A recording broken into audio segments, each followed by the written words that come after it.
Kubor ka Batisi TV. Lawan rasipi da ka singam beats aqua na molai moro hakajingdap sunsnem jongka. Rengkat ka 3 Olives Restaurant M Crown Hotel Kendailat Shillong bat ka Orange Nissan Lom So Po Shillong. One bantiet ya ka kali Datsun ready go batamai ka bas bat bidor. Unongilam jong kaliang persya Dr. Mukul Sangma. Ula Kynnoh baka Sorkar MDA balayalam da Konrad ki Sangma kala Pynjah Rngai ya ke Jingtohkit Halor ke Jingbo ya ke call center Thok bala pentrekam naka office jong ke SS Netcom ya ke balalong terahi da ki bahaying hasem jong menteri rangba ke jela. Hakajing ya keren bat kilat pathai kubor u Dr. Mukul Sangma u badairu unongelam jong kaliang persya ula ong baki dekhot jong ke bot ki long u Konrad Sangma u James ke Sangma bat ki bahaying hasem. Katkum gajing Kynnoh jong uniu nongelam jong kaliang persya ya ke kes la register hakapor baka kongres kadang bat ya ulakam sensyar hakajela hanrei kabalengo pat kalong bamenta ke kenti ke Sorkar kala penkenriak kam ya u inspektor MN Khan bat ya u pintu das u badairu u sub inspektor ki balasya benshet bantokit benya halor kani ke kes hakabala suba baka daibet ke jingtmu ban shu Pynjah club ya kani ke kes ya kabala register hapo kalaj mkra police station. Now I have a letter. Recently I got a copy because I wanted to know what is happening in the state. We have come up with the Meghalaya Police Act 2010 as an offshoot of the whole administrative reforms that is required by all the states to complete. This is also linked to administrative reforms, linked to administration of justice and the executive, meaning separation of judiciary from executive. Now when you say judiciary and executive, once separated, idea was to ensure that, okay, the administration of justice can be seen capable of expeditiously dealing with all the issues of litigation, etc., so that the law becomes deterrent to anybody who probably have the tendency to break the law or engage in criminalities. Now what is happening? I'm afraid, during the time when I was the Chief Minister, a case was registered in respect of one illegalities which was going on. That whole global network which was operating across the globe, including India and unfortunately including in the state of Meghalaya, from the premises of SS Netcom. Okay. Now, who is the owner of this SS Netcom? The board members are James Sangma, Konrad Sangma, and their other family members. Okay. Now, what is that case we are talking about? The case was registered during my time. I did not interfere because we believe in our judiciary, in our administration of justice. So, any process of law must not be interfered upon in order to ensure that law is allowed to take its own course. Now, after the election, there has been change of government. Change of government or no change of government, the process of law must continue as they should. But what has happened is that I'm afraid it is not happening. It is not happening. There is an attempt to derail this whole process of investigation in as far as this case is concerned. And this is because I have a copy of this letter written by the then SP of East Kasit Shillong, dated 1st February 2019, last year. And the letter says, which is self-explanatory, I'll just read some portion. This is in reference to this relevant subject, that is in relation to the case number under section 120B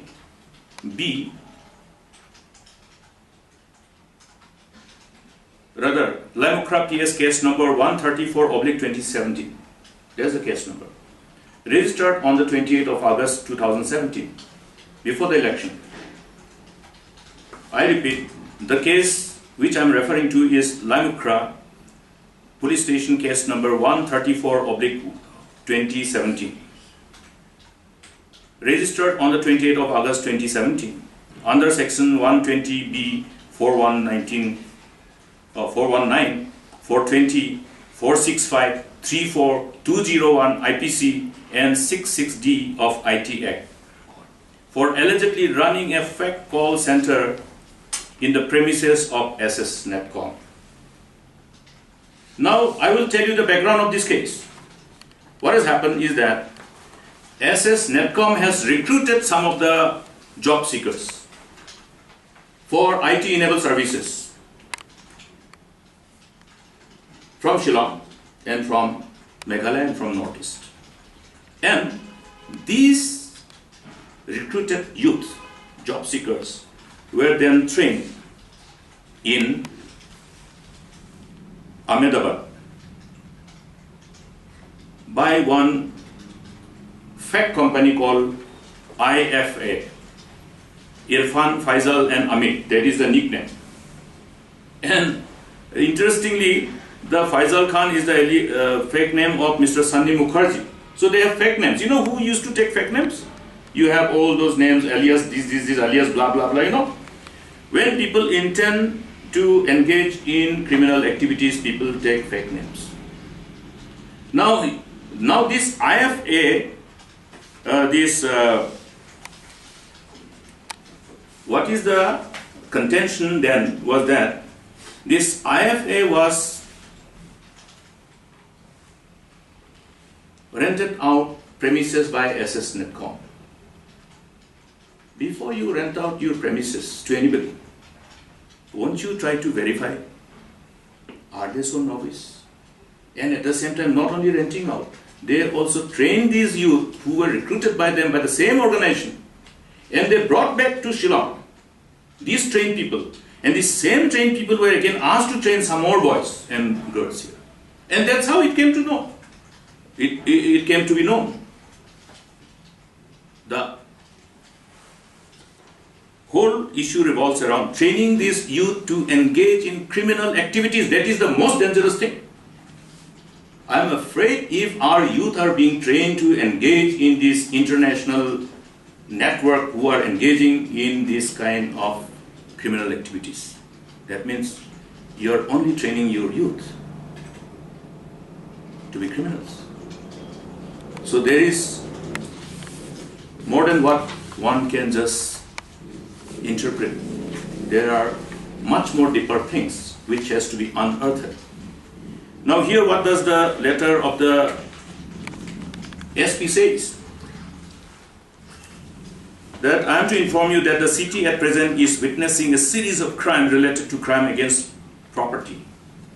There has also been overall increase on the disposal front, where of late the disposal of cases have fallen drastically.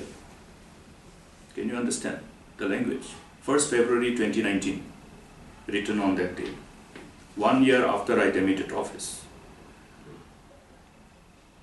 In spite of several instruction and supervision by gazetted officers, from time to time, there has been very less improvement in this front.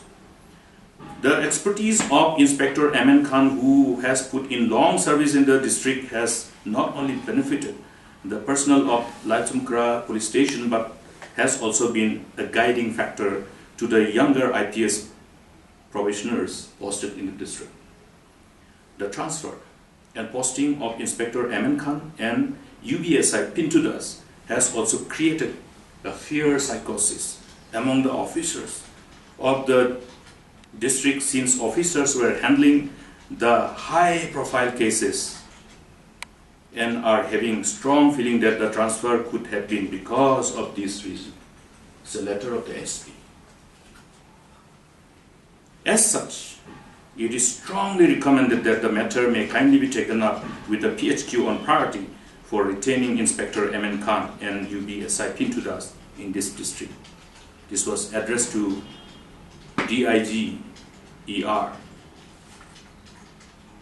I have therefore said, why have the government not called the meeting of the State Security Commission for such a long time? Till now they have not called. I have raised this issue a number of times. I have raised it in the House also. Police officers are not vested with the responsibility of only daily law and order related challenges. They are also responsible for investigation and charge sitting of cases and the perpetrators of crime. Now, another thing is that during that raid in the month of August, what has happened? There has been preliminary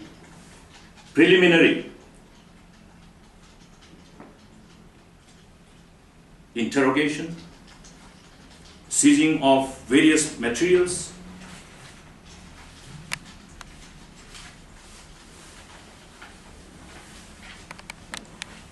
which includes various gadgets, including various related communication, correspondence,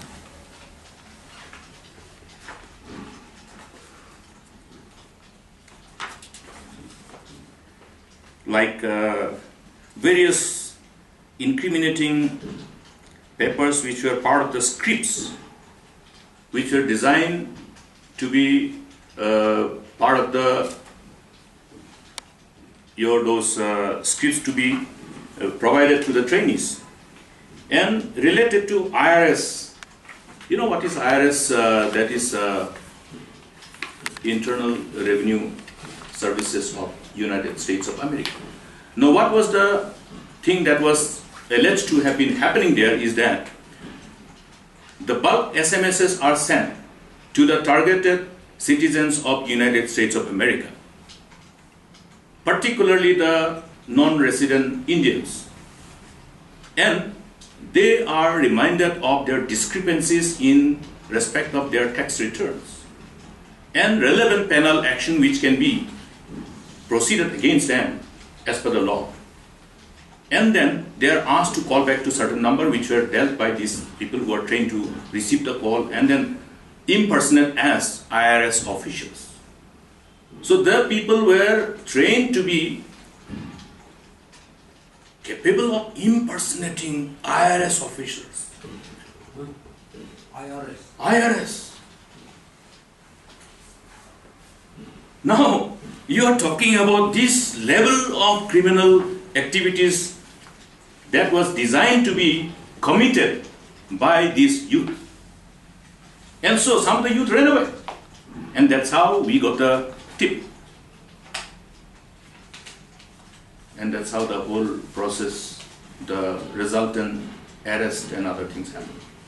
Now this case, while being investigated, these officers concerned have been transferred. I came to know recently, that's why I'm telling it now. Because they are tampering on the whole process of law. Because police officers are part and parcel of the administration of justice. They cannot be taken in isolation as officers who are responsible only for the purpose of maintaining daily law and order related issues. Whether it's an issue of completing the investigation and charge sitting in relation to crime against women, crime against children, and this kind of high profile cases. Now, this particular case relates to a case that has happened in the premises of SS Netcom, of whose honor you all know. It includes Mr. Conrad Sangma, it includes Mr. James Sangma and their family members. And they have tempered upon the whole process of investigation, and they have tried to force the police to submit incomplete charge sheet in the court without even completing investigation, without even going through the proper investigation to verify what are those available data and informations in the seized laptops and seized gadgets and all the transcripts. Who are the mastermind? Therefore, it's a dangerous case. It's a dangerous case not only because of its international ramification, but also because it involves training of our youth to become criminals and engage in criminal activities. And I want the government to immediately call the meeting of the State Security Commission and give answer for all these transfer and posting of the police. To derail the whole process of investigation and also to destroy evidence. It's a very dangerous. Even if any evidence is destroyed, they will be held responsible for destroying the evidence, and they will be required to be proceeded against under the relevant law for destruction of evidence. Whoever is involved in destruction of evidence. And since this case relates to a case which has got international ramification and it goes beyond the interested border of Meghalaya, it cannot be a subject dealt only by the state police. It has to go beyond.